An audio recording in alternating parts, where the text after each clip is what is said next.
I'm Logan Crawford, and right now on the Spotlight Network, we're diving into a heartfelt tale of love, resilience, and redemption with an amazing author.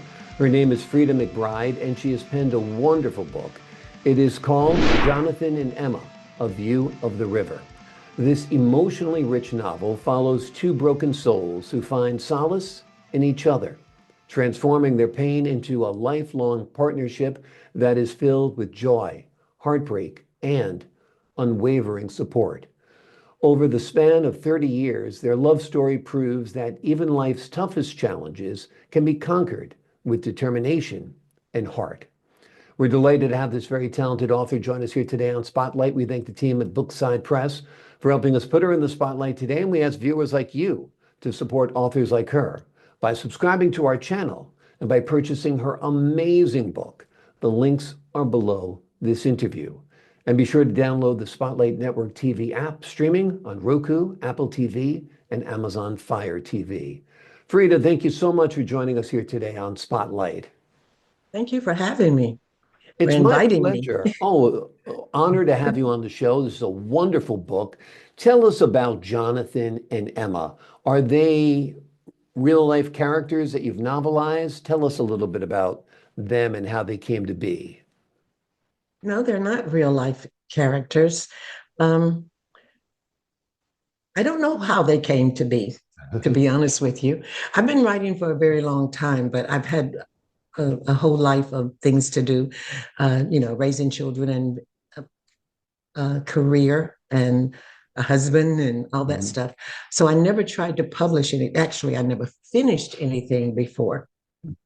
I've got a lot of books that I started, but the way that they just show up. Mhm. All I have to do is write it and try to make it um, acceptable Right. for people to read. But I've been writing, I guess, since, well, I started out with poetry when I was in high school. Mhm. And then eventually I got into stories. But this is the first one that I've ever finished. I Mhm. always start the story and I'll get distracted by other Yeah. things. And then the next thing I know, I've got another story. So I'd Mhm. never finished that one, but I'm Yeah. starting another one. But after I retired, I decided that I really need to finish something. But the book that I really wanted to finish, I couldn't find because I wrote it a long time ago. And it was, I would say, well, I wrote it over 50 years ago, Mhm. actually. And my husband was in the military, so we traveled around a lot. So Mhm. somewhere, and we didn't have the kind of technology that we have now. Yeah. It would have been on a floppy disk. I don't know Mm. if you know what that is, I but do. it would have been on a floppy disk. So in our travels, it disappeared. Hmm. And I'm still thinking about going back and trying to redo it, but I've got another one that's almost finished that I want to finish that one first. But writing is just something that happens. I can't explain it. Yeah. But I was really surprised. I listened to another author, one that I really love. I listened to one of her podcasts the other day, and lo and behold, she didn't say the same thing. Hmm. And I thought, well, maybe I should have been writing all these years Yeah. because she is extremely good and extremely popular. Hmm. So maybe I should, because that my stories come the same way. She said that they just come, and I thought, because I always thought that was weird, but Yeah. I guess it's not. That's what inspiration is all about. It just comes to you. And so we're a little delayed in getting this written, but we're glad it's written now because it's a wonderful book. Jonathan and Emma are broken souls. Talk to the folks at home about how they're broken and what their issues are. Okay. Um, Emma is broken because she was raised with two loving parents in a well-to-do family in New York City. And one night when they went out, they didn't come back Hmm. because their vehicle was hit by a truck. So she's an only child. she really doesn't have any other relatives except this one uncle who lives in North Carolina that Mm, she's only seen once. mm, And so she ends up coming to North Carolina to live with him, but she's very unhappy. I mean, first of all, these people, she's been removed from her environment. She's lost the two people that mean the most thing in the world to her. And she comes to live with two people who don't know how to communicate with her. mm. I mean, they care about her, they just don't know what to do with her Right. because they've never had children. And at that time, she was 15. She was just before his 16th birthday. So she's just totally misplaced. Mm, Jonathan grew up in North Carolina in the town where they are, but he went into the military and he suffered a, I don't even know what you would call it. He and his troop, I guess you would call it, were investigating someplace and they ended up getting blown up. mm. Only two people survived. The other person that survived had no legs. He lost his legs. And Jonathan was injured, but not seriously injured. So he felt guilty, Yeah. you know. Yeah, it's a lot of trauma to go through, and a lot of people do feel survivor's guilt, if you will, after they survive an incident where others have perished. And so you have set up two very emotionally vulnerable characters to get together, and it is amazing that you follow them over decades. It becomes an epic of a story, which I think is wonderful as well. Have you envisioned this as a film or a TV series? Uh, no, I wouldn't mind if it was. I have some people that called me in to ask me about doing a film. We're doing the script for a Mm, film, but they all wanted me to pay them to do it. And I thought, mm-mm. no, I don't think No. so. No.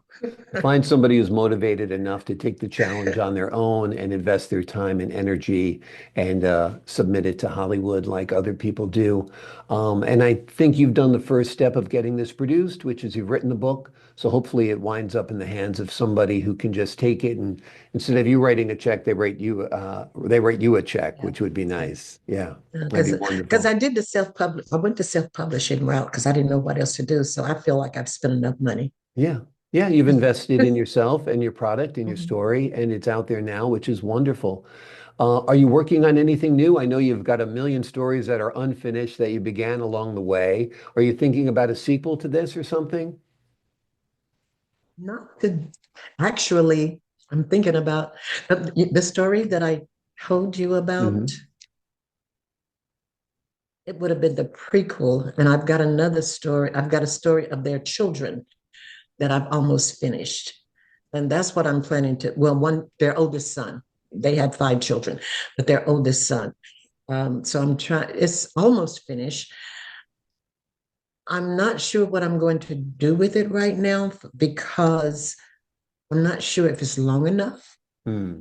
but I'm afraid if I try to add stuff that isn't there, I'll Right. mess it up. Yeah. So I thought I'd wait a little while and see what the muses give me. Yeah. Exactly. See what kind of inspiration comes. You never know. Is there a message in this book that you hope viewers take away? I didn't think of it that way, but I think that there is. I think people, I think the main thing is that you can find happiness if you want to. Mhm. It may be difficult. I mean, because when you take these two situations, these were two people who were perfectly happy. I mean, Hmm. Jonathan had a big family, but they were all boys. He was the middle. And so they were perfectly content with the life that they had. And then all of a sudden that life was gone. Yeah. So when they meet each other, they heal each other. That's the Yeah. only way I can put it. They start a healing process, Yeah. and which caused them to bond and eventually marry and have their own family. Yeah. But I think the main thing is that as much as they loved each other and as much as they still made mistakes. Mm. There were still obstacles to overcome. Sure. And if nothing else, that's a message that most people probably need to learn because everybody doesn't understand that. Yeah. That no matter how good a person is, there's going to be mistakes. Yeah. So you have to decide how to handle that mistake. I mean, your mistake or their mistake. Yeah. Either way, you've got to decide how to handle it. Exactly. And happily ever after only happens in fairy tales. There's a roller coaster we have to ride between the beginning of the story till the end. Yeah. And I think as couples do age, they too tend to work things out and get into their own rhythm, and things are less acrimonious. But I think you've done a great job in following this couple and really portraying an epic story here. And I think it's wonderful. The name of the book is Jonathan and Emma, A View of the River. It is an emotionally charged novel that follows two broken souls who find solace in each other, transforming their pain into a lifelong partnership that is filled with joy, heartbreak, and unwavering support. Freda, thank you so much for joining me here today on Spotlight. Thank you very much. I appreciate your time and your insight. For the folks at home, I'm Logan Crawford, thanking you for your time this time until next time on Spotlight.